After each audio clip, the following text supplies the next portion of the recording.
जय हिंद मेरे प्यारे विद्यार्थियों, आपका अपना channel reading time A satisfactory solution of GK. तो बहुत सारा कमेंट आ रहा था कि सर जी खान सर का क्विक रिवीजन बुक जो आपके पास है पीडीएफ, उसका जो है आप उसका सारा क्वेश्चन जो है आप सॉल्व करवा दीजिए। तो आपके कहने पे, आपके कमेंट पे जो है हम आपका कमेंट को रिसीव करते हैं और आज से आपको जो है क्विक रिवीजन जो आपका खान सर का है वो सारा क्वेश्चन चलेगा। ठीक है, जब तक ये क्विक रिवीजन खत्म नहीं हो जाता है एक वीडियो जो है इसका डेली आने वाला है। तो आपके कहने पर जो है हम ये वीडियो को स्टार्ट कर रहे हैं। तो आपका भी फर्ज बनता है कि आप जो है चैनल को सब्सक्राइब कर लीजिए और जितना हो सके आप लोग शेयर भी कर लीजिए। ठीक है, जब आपका इतना सा बात हम मान लिए तो आपका भी एक बात मानना पड़ेगा कि आप जो है इस वीडियो को चारों तरफ जो है फैला दीजिए ताकि हमको भी कुछ फ़ायदा हो। और अच्छे अच्छे कमेंट कीजिएगा और जो इसमें संशोधन करने की ज़रूरत है या चाहते हैं आप कि नहीं ये सेट करा दीजिए तो वो भी सेट आपका हो जाएगा। ठीक है, तो चलिए ज़्यादा समय नहीं लेंगे और हमारे पास भी उतना समय नहीं रहता है, लेकिन चलिए आज हम लोग बात करेंगे लोकसभा। 4 वीडियो ऑलरेडी जो है अपलोड कर दिए हैं, आप जाइएगा प्लेलिस्ट में, आपको वहाँ सारा वीडियो मिल जाएगा। आज हम लोग बात करेंगे लोकसभा। तो याद रखिएगा कि लोकसभा का संगठन जो है सार्वभौम वयस्क मताधिकार के आधार पर जो है आपका प्रत्यक्ष चुनाव के द्वारा जो है प्रतिनिधियों से किया जाता है। किसका? लोकसभा का संगठन। ठीक है, लोकसभा को याद रखिएगा कि निम्न सदन या अस्थायी सदन या जनता का सदन बोला जाता है। राज्यसभा का बोला जाता है आपको उच्च सदन और अस्थायी सदन, और यहाँ लोकसभा कह रहा है तो निम्न सदन और अस्थायी सदन। और ये होता है आपको जनता के द्वारा जो हम लोग चुन के भेजते हैं। इसको देखिए यहाँ पे दिया है संगठन सार्वभौम वयस्क मताधिकार के आधार पर, यानी कि हम लोग जो है उनको चुन के भेजते हैं कहाँ? लोकसभा में। इसीलिए यहाँ पे बोल रहा है कि यह जनता का सदन होता है, यह निम्न सदन होता है और यह अस्थायी सदन होता है। अस्थायी सदन कहने का मतलब ये होता है कि यह कभी भी विघटित हो सकता है। ठीक है, चलिए आगे क्वेश्चन यहाँ पे दिया है कि लोकसभा में अधिकतम सदस्यों की संख्या जो है आपको 550 निर्धारित किया गया है, जिसमें से आप याद रखिएगा कि 530 सदस्य जो है आपको राज्य से चुन के आते हैं और 20 सदस्य जो है आपको केंद्र शासित प्रदेश के द्वारा जो है यह निर्वाचित होता है। ठीक है, टोटल याद रखिएगा कि आपको लोकसभा का सदस्यों की संख्या कितनी है? 550 है, जिसमें 530 आपको सदस्य के द्वारा राज्य के द्वारा आते हैं और 20 सदस्य जो हैं आपको केंद्र शासित प्रदेश के द्वारा निर्वाचित होते हैं। ठीक है, जैसे राज्य से मतलब कहने का मतलब है कि जैसे कि बिहार से चुन के आए, उत्तर प्रदेश से चुन के आए, और यहीं केंद्र शासित प्रदेश से बात कहेगा तो केंद्र शासित प्रदेश कौन सा हो गया? तो मान लीजिए लद्दाख हो गया, मतलब जो भी केंद्र शासित प्रदेश है, जम्मू क्या बोलते हैं, दिल्ली हो गया, ये सब से हैं 20 सदस्य चुन के आते हैं। चलिए आगे यहाँ पे दिया है कि लोकसभा में वर्तमान सदस्यों की संख्या अभी जो प्रेजेंट में है 543 है। ठीक है, चलिए यहाँ पे हम लोग देख लेते हैं। उत्तर प्रदेश में याद रखिएगा कि लोकसभा सीटों की संख्या कितनी है? तो 80 हो गया है। महाराष्ट्र में कितना है? तो 48 है। पश्चिम बंगाल में 42 और बिहार में आपका है 40, तमिलनाडु में है आपका 39। तो ये तो रहा आप लोग का पाँच राज्य का जो है यहाँ पे दिया है, लेकिन आप अलग से पढ़ लीजिएगा कि इस पूरा टोटल जितना 28 राज्य और 8 केंद्र शासित प्रदेश का जितना भी लोकसभा सीट है पढ़ लीजिएगा, क्योंकि हो सकता है उसमें पूछ दे, गोवा से पूछ दे, और क्या बोलते हैं दिल्ली से पूछ दे या जम्मू कश्मीर से पूछ दे, तो इसलिए आप लोग पढ़ लीजिएगा। और नहीं तो बोलिएगा हम जो है 28 राज्य 8 केंद्र शासित प्रदेश का भी वीडियो बनाकर डाल देंगे। ठीक है, याद रखिएगा उत्तर प्रदेश में 80, महाराष्ट्र में आपको हो जाएगा 48, पश्चिम बंगाल में हो जाएगा 42, बिहार में हो जाएगा आपको 40 और तमिलनाडु में हो जाएगा आपको 39। लोकसभा सदस्यों का कार्यकाल याद रखिएगा कि आपको 5 वर्ष का होता है और न्यूनतम उम्र पूछेगा तो याद रखिएगा कि 25 वर्ष। लोकसभा का सदस्य बनने के लिए आपको न्यूनतम उम्र जो है 25 वर्ष होना चाहिए, अधिकतम का कोई बात इसमें नहीं है, जितना भी हो सकता है। राष्ट्रपति आपातकाल के दौरान जो है लोकसभा के कार्यकाल को जो है एक बार में 1 वर्ष के लिए ही बढ़ाता है और अधिकतम 3 साल तक इसको बढ़ाएगा। याद रखिएगा राष्ट्रीय आपातकाल जब लगता है तो लोकसभा का कार्यकाल जो है एक बार में, यानी कि फर्स्ट बार बढ़ाना होगा तो 1 वर्ष के लिए बढ़ाएगा, इससे ज़्यादा नहीं। ये नहीं कि सीधे 3 वर्ष का नहीं, 1 वर्ष का सबसे पहले बढ़ाएगा, अगर ज़रूरत हो तो फिर आगे बढ़ाएगा, लेकिन अधिकतम 3 वर्ष तक ही ये बढ़ा सकता है। अगला कह रहा है कि 1976 में जो है 42वां संविधान संशोधन अधिनियम के द्वारा लोकसभा के कार्यकाल जो है आपको 5 वर्ष से 6 वर्ष कर दिया गया था। याद रखिएगा, क्वेश्चन कहेगा कि कैवां संविधान संशोधन के द्वारा जो है लोकसभा का कार्यकाल जो है आपको 5 वर्ष से बढ़ाकर 6 वर्ष कर दिया गया था।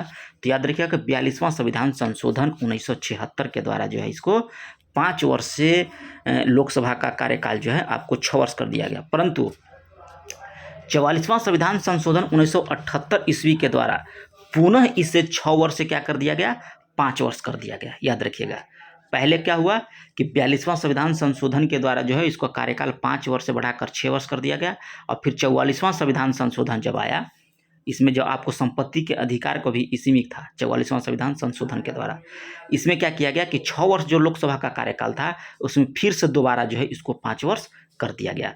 तो दोनों क्वेश्चन जो है आपके लिए इंपॉर्टेंट हो गया।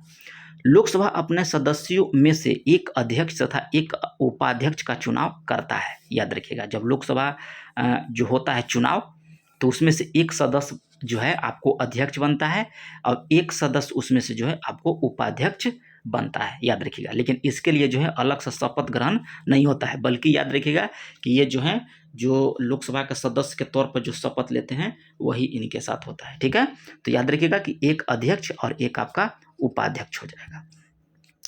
संयुक्त अधिवेशन की अध्यक्षता सदैव लोकसभा अध्यक्ष करता है। मान लीजिए कि कोई भी अथी पे क्या बोलते हैं, मान लीजिए कोई बिल पास हो रहा है, उसमें लोकसभा और राज्यसभा में आपका गतिरोध हो गया। ठीक है, तो क्या होता है कि दोनों को एक ही जगह बुलाकर जो है इस पर डिबेट किया जाता है। तो उस समय कोई अध्यक्ष होना चाहिए, तो उस समय अध्यक्ष होगा आपको क्या, लोकसभा का अध्यक्ष ही जो है वो दोनों का अध्यक्ष माना जाता है। तो याद रखिएगा कि संयुक्त अधिवेशन की अध्यक्षता सदैव जो है यानी कि हरदम लोकसभा अध्यक्ष ही करेगा। कोई विधेयक धन विधेयक है या नहीं, इसका निर्णय जो है आपका लोकसभा अध्यक्ष करता है। कोई विधेयक धन विधेयक है कि नहीं, इसका जो निर्णय है वह लोकसभा अध्यक्ष लेगा। धन विधेयक याद रखिएगा कि सदैव लोकसभा में प्रस्तुत होता है। धन विधेयक जो है आपको राज्यसभा में प्रस्तुत नहीं होता है, बल्कि आपको लोकसभा में प्रस्तुत होता है। परंतु राज्यसभा धन विधेयक को अधिकतम 14 दिन तक रोक सकती है। अगर 14 दिन के बाद अगर उस पर कोई निर्णय नहीं लेती है तो वो जो है आपको बिल पास माना जाता है। याद रखिएगा, सिर्फ 14 दिन तक ही वह रोकने का उसको अधिकार है। किसको, राज्यसभा को। पहली लोकसभा का गठन पूछेगा तो 1952 ईस्वी में हुआ था। याद रखिएगा, कब हुआ था, 1952 में। और अभी देखिए 17वीं लोकसभा जो है आपको 2019 से 2024 तक था आपको 17वीं, लेकिन अभी जो 2024 से लेकर 2029 तक जो हुआ है ये आपको हुआ है 18वीं लोकसभा। याद रखिएगा, अभी प्रेजेंट की बात करेगा तो आपको हो जाएगा 18वीं। चलिए अगला क्वेश्चन देख लेते हैं। कह रहा है कि लोकसभा के प्रथम अध्यक्ष गणेश वासुदेव मावलंकर थे, जिनको जीवी मावलंकर भी बोला जाता है। पूछेगा कि लोकसभा के प्रथम अध्यक्ष कौन थे, तो गणेश वासुदेव मावलंकर, जिनको जीवी मावलंकर भी बोला जाता है। और पहली महिला अध्यक्ष जो पूछेगा तो आपको मीरा कुमार थी। ठीक है, इसके अतिरिक्त सुमित्रा महाजन भी लोकसभा के अध्यक्ष रह चुकी हैं। याद रखिएगा, सुमित्रा महाजन भी रह चुकी हैं। पहली महिला की बात करेगा तो मीरा कुमार, और प्रथम ओवरऑल लोकसभा की बात करेगा तो आपको गणेश वासुदेव मावलंकर हो जाएंगे। लोकसभा के प्रथम अध्यक्ष पूछेगा, उपाध्यक्ष तो अंतम सैनम अयंगर थे। अध्यक्ष हो जाएंगे आपको गणेश वासुदेव मावलंकर, लेकिन उपाध्यक्ष की बात कहेगा तो अंत सैनम अयंगर हो जाएंगे। ठीक है, चलिए। और लोकसभा के वर्तमान में, अभी ये तो पहले का है तो आप लोग वर्तमान में देख लीजिएगा कि कौन है। चलिए, और संसद संबंधित महत्वपूर्ण तथ्य यहाँ पे दिया है तो हम लोग देख लेते हैं। संसद का कोई सदस्य बिना किसी पूर्व सूचना के अगर आप 60 दिन तक अनुपस्थित रहते हैं तो उसकी सदस्यता जो है आपको समाप्त की जा सकती है। यानी कि जैसे कि वहाँ लोकसभा में, संसद में आपको आना रहता है, अगर 60 दिन तक आप बिना किसी कारण बताएं या सूचना दिए हुए अगर 60 दिन तक आप नहीं आते हैं तो आपको जो है सदस्यता समाप्त की जा सकती है। ठीक है, संसद के सदनों को में कोरम कुल सदस्य का 1/10 भाग जो है होता है। याद रखिएगा कितना हो जाएगा, 1/10 भाग, यानी कि नंबर पूछेगा तो 50। याद रखिएगा, साधारणतः वर्ष में करा है कि 3 बार सत्र आयोजित किया जाता है। 3 बार होना ही चाहिए। कौन कौन, तो बजट सत्र, मानसून सत्र और शीतकालीन सत्र 3 गो होता है, आप याद रखिएगा। साधारण वर्ष में कह रहा है कि 3 बार संसद सत्र आयोजित होता ही है। तो एक होता है आपको बजट सत्र, मानसून सत्र और शीतकालीन सत्र, याद रखिएगा। चलिए नेक्स्ट देख लेते हैं। यहाँ पे दिया है कि संसद के 2 सत्रों के बीच किसी भी स्थिति में 6 माह से अधिक की अंतराल नहीं होना चाहिए। याद रखिएगा कि 2 सत्र के बीच जो है आपको किसी भी स्थिति में जो है आपको 6 माह से अधिक की अंतराल नहीं होना चाहिए। संसद में सदनों की कार्यवाही का पहला घंटा जो होता है, जो 11 बजे से 12 बजे के बीच आपको होता है, वह प्रश्नकाल का होता है। आप प्रश्न कर सकते हैं कितना, तो 11 बजे से 12 बजे के बीच। संसद कार्यवाही में कह रहा है कि शून्यकाल जो होता है वह भारत की देन है। ठीक है, शून्यकाल जो आता है, कभी सुने होगा कि संसद में शून्यकाल चल रहा है, तो शून्यकाल जो है आपको भारत का देन है। लेकिन वहीं जो प्रश्नकाल की बात कह रहा है, तो यहाँ पे हम लोग देख लेंगे। प्रश्नकाल जो होता है आपको 12 बजे से 1 बजे तक होता है, याद रखिएगा। यहाँ पे आपका दिया है कि पहला घंटा जो है आपको प्रश्नकाल, लेकिन यहाँ शून्यकाल जब होगा आपको शून्यकाल होता है 12 बजे से 1 बजे तक। प्रश्नकाल के बाद जो होता है आपको शून्यकाल होता है। ये क्वेश्चन यहाँ पे दिया है। यहाँ पे दिया देखिए, कह रहा है कि संसद के दोनों सदनों का पहला घंटा जो होता है आपको 12 बजे से 1 बजे, उसको प्रश्नकाल कहा जाता है। और शून्यकाल याद रखिएगा कि भारत की देन है। और शून्यकाल के बाद जो प्रश्नकाल के बाद जो समय आता है, यानी कि 12 से 1 बजे का जो समय आता है, उसको शून्यकाल बोला जाता है। चलिए आगे देख लेते हैं। अविश्वास प्रस्ताव प्रस्तुत करने के लिए संसद के 50 सदस्य का जो है आपको अनुसमर्थन होना अनिवार्य है। जैसे कभी भी सुने होंगे कि राहुल गांधी जो है अविश्वास प्रस्ताव ला रहे हैं, तो उनको 50 सदस्यों का जो है अनुसमर्थन होना अनिवार्य है। ठीक है। संसदीय इतिहास में अब तक 3 बार जो है संयुक्त अधिवेशन हो चुका है। कब कब हुआ है, तो ये आपको हुआ है 1961 में, 1978 में और 2002 में आपको जो है क्या बोला जाता है, संयुक्त अधिवेशन हो चुका है। कब कब, 61 याद रखिएगा, 1961, 1978 और 2002 ईस्वी में। ठीक है। चलिए यहाँ पे हम लोग देख लेते हैं प्रमुख संसदीय समिति। ठीक है, ये क्वेश्चन जो है आपको पूछता ही पूछता है। तो देखिए यहाँ पे इसका गठन जो हुआ था लोक लेखा समिति का, पहले हम लोग यहाँ लोक लेखा समिति देख लेते हैं। चलिए, लोक लेखा समिति का जो गठन आपको हुआ था 1921 ईस्वी में हुआ था। अगर अधिनियम पूछेगा तो भारत सरकार अधिनियम 1919 ईस्वी के तहत। ठीक है। लोक लेखा समिति का अगर पूछेगा डायरेक्ट कि इसका गठन कब हुआ था, तो आपको उत्तर देना होगा कि 1921 में। लेकिन यही क्वेश्चन पूछ देगा कि लोक से लेखा समिति किस अधिनियम के तहत आई थी, तो आपको बताना होगा कि भारत सरकार अधिनियम 1919 ईस्वी के तहत। ठीक है। और इसमें पूछ सकता है कि लोकसभा में कितने लोक लेखा समिति में कितने सदस्य होते हैं, तो याद रखिएगा कि लोक लेखा समिति में आपका 22 सदस्य होते हैं। ठीक है। लेकिन इसमें याद रखिएगा कि 15 गो आपको लोकसभा से और 7 गो आपको राज्यसभा से मिलकर जो है आपको लोक लेखा समिति का गठन होता है। ठीक है, याद रखिएगा 15 गो लोकसभा से और 7 गो आपका राज्यसभा से। ठीक है। कार्य इसका क्या है, तो CAG को रिपोर्ट की जांच करना लोक लेखा समिति का। और वर्तमान में अभी तो वीडियो जो बन रहा है, तो प्रेजेंट में कौन है आप लोग थोड़ा सा देख लीजिएगा। लोक लेखा समिति का अध्यक्ष इसमें दिया है अधीर रंजन चौधरी, लेकिन आप लोग जो है देख लीजिएगा, ये सब चेंज होते रहता है, आप लोग जो है गूगल कर लीजिएगा। चलिए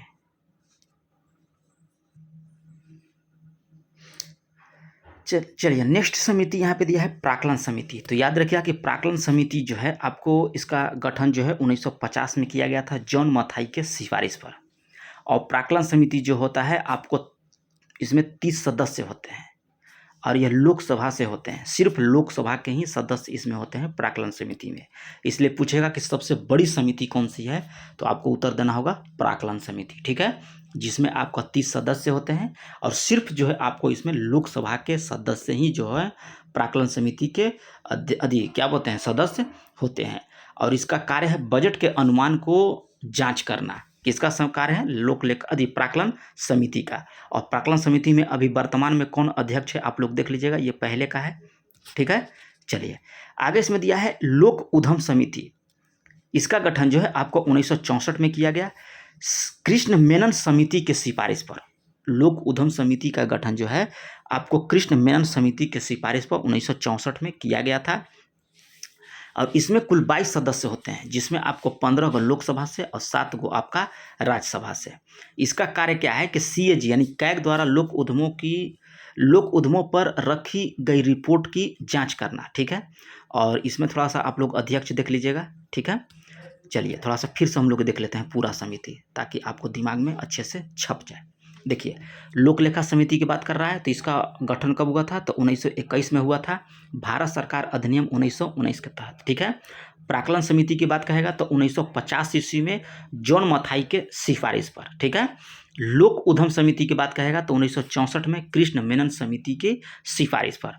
और लोक लेखा समिति में याद रखिएगा कि 22 सदस्य होते हैं, और 22 सदस्य याद रखिएगा कि लोक उद्यम समिति में होते हैं, और दोनों में 15 और 7 का रेशियो होता है, यानी कि 15 को लोकसभा से और 7 राज्यसभा से। लेकिन प्राक्कलन समिति की बात कहेगा तो इसमें 30 सदस्य होते हैं, और यह सिर्फ जो है आपको लोकसभा से होते हैं, ठीक है। ये सब का अध्यक्ष आप लोग देख लीजिएगा, हमको अध्यक्ष नहीं पता है, साफ साफ बता दे रहे हैं, नहीं तो कहिएगा कि सर जी आप ये बताएं, हम टिक करके आ गए, तो आपके साथ एग्जाम में खेला हो जाएगा। इसलिए लोक लेखा समिति, प्राक्कलन समिति और लोक उद्यम समिति के अध्यक्ष जो है का नाम जो है आप लोग जान लीजिएगा, ठीक है। चलिए आगे हम लोग देख लेते हैं। यहाँ पे संघीय न्यायपालिका के अंतर्गत आता है आपका उच्च न्यायालय, और लोकसभा से इतना से ज़्यादा आपको क्वेश्चन एग्जाम में देता भी नहीं है, आप देख सकते हैं प्रीवियस ईयर क्वेश्चन देखिएगा उठाकर, इससे ज़्यादा आपका एग्जाम में नहीं आता है।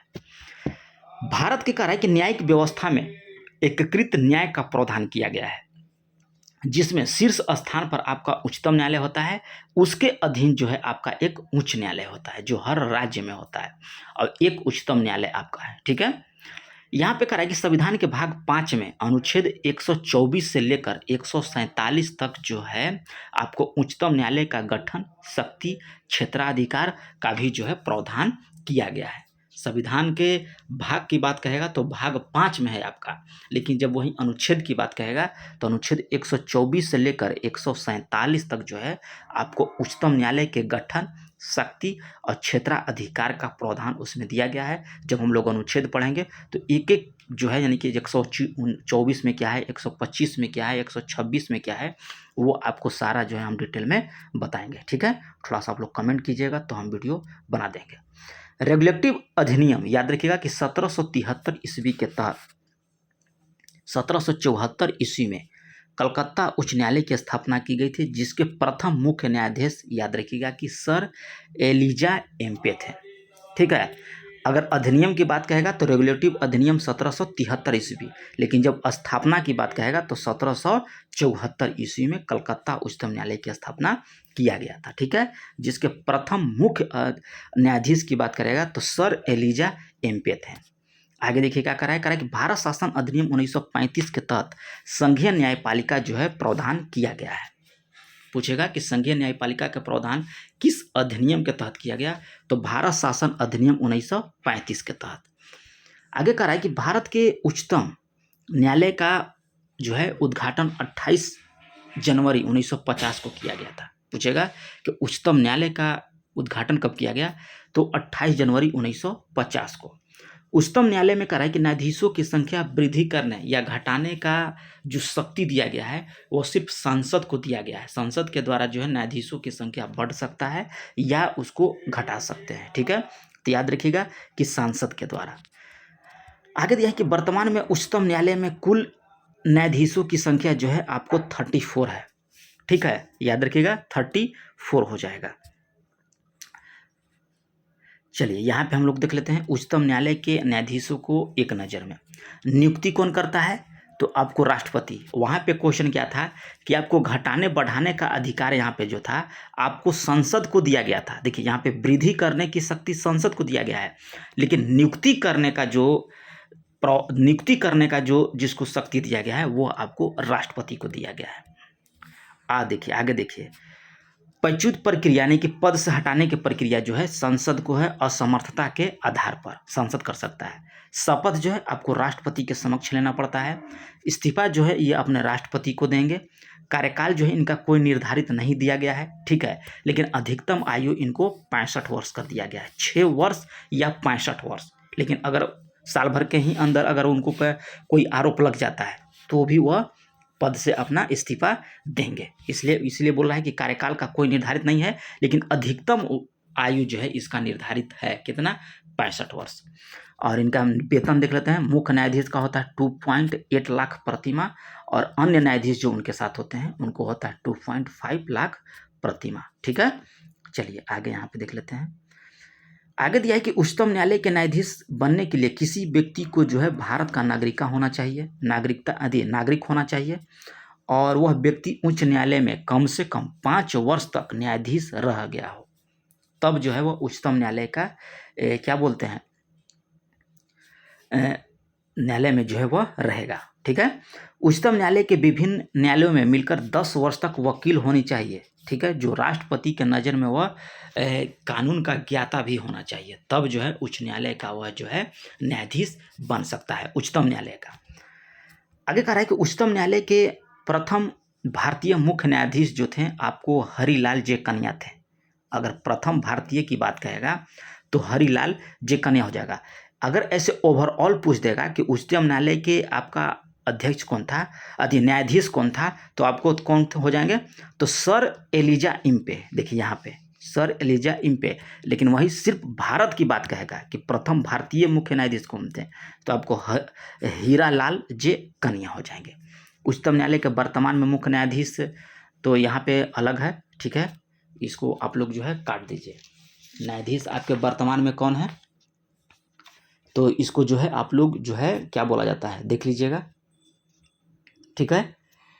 ये अभी मुख्य न्यायाधीश जो हैं आपको वाई.बी. चंद्रचूड़ हैं, याद रखिएगा, वाई.बी. चंद्रचूड़ आपको हो जाएंगे सर्वोच्च न्यायालय के मुख्य न्यायाधीश। ये नहीं होगा, याद रखिएगा कि अभी वर्तमान में जो है उच्चतम न्यायालय के आपको हैं कौन, डी.वाई. चंद्रचूड़, याद रखिएगा, ठीक है। और ये 50वां है आपको, ठीक, 50वां। वीडियो लग रहा है कि लंबा हो गया, 22 मिनट का। आगे हम लोग देखेंगे राज्य की कार्यपालिका, ठीक है, टॉपिक 17 में, जिसमें आपको राज्यपाल स्टार्ट हो जाएगा। उसके बाद देखिए यहाँ पे और सारा भी है, न्यायाधीश है, मुख्यमंत्री है। उसके बाद हम लोग भूगोल का चलेंगे। भूगोल में बहुत टॉप क्लास का इसमें दिया गया है, निर्वाचन है यहाँ पे, ठीक है। आज हम लोग इतना ही रहने देते हैं, ठीक है। तो अगर चैनल पे पहली बार होंगे तो सब्सक्राइब कर लीजिएगा। देखिए इतिहास का भी क्वेश्चन देखिए एकदम टॉप लेवल का है, जो आपको एग्जाम के दृष्टिकोण से ज़्यादा इसमें हौच पौच नहीं दिया है कि ज़्यादा आपको पढ़ना है, एकदम सिर्फ उतना ही इसमें दिया है कि जितना आपको जो है एग्जाम में आता है, ठीक है। तो यहाँ पे देखिए आपका रह गया लोगो खान सर का। और चैनल पे पहली बार होंगे तो सब्सक्राइब कर लीजिएगा, 1-2 ग्रुप में शेयर भी कर दीजिएगा। तो मिलते हैं नेक्स्ट वीडियो में, तब तक के लिए धन्यवाद।